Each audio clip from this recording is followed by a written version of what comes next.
We at Wildflower Schools believe that embracing equity is an essential part of being a Montessori educator.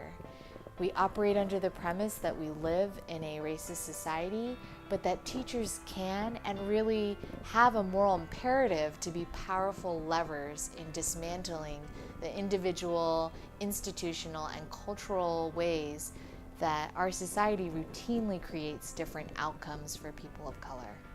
That's why Embracing Equity seeks to deliberately develop a genuinely anti-racist teaching identity and practice. I think schools should reflect the communities that we live in, and not all Montessori schools do.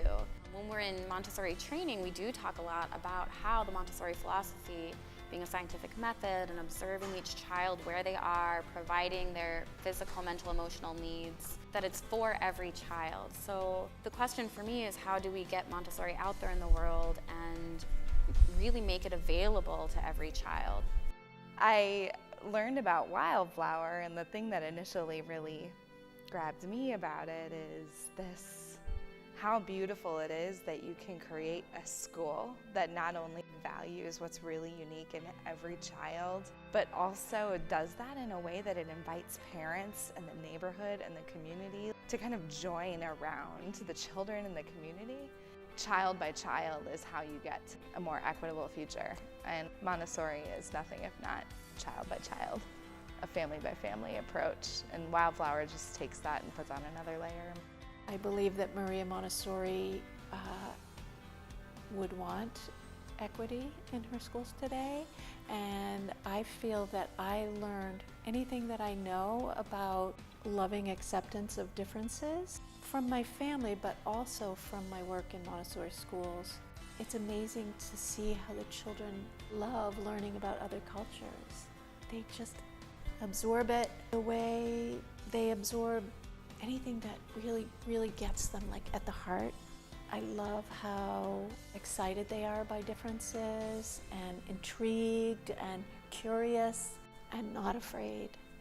In my own individual process of embracing equity, I have found it very necessary to do this work in community. It has allowed me to look in the mirror in a more honest and in a deeper way.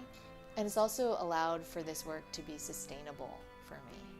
When I personally think about how I would want to raise my children, how I would want them to be educated, I want them to have a sense of who they are in the world, and I want them to have the freedom to learn and to discover and to be curious about the world around them and learn. And I feel like Montessori is core to that. Equity can only be attained if we are all involved and we all are looking from our different perspectives. We are just starting to grow into this practice and want to share this opportunity with the larger Montessori community to grow together in striving for social justice. Please sign up on this page so that we can go through 5 online open source modules together, cultivating personal reflection and preparation of self.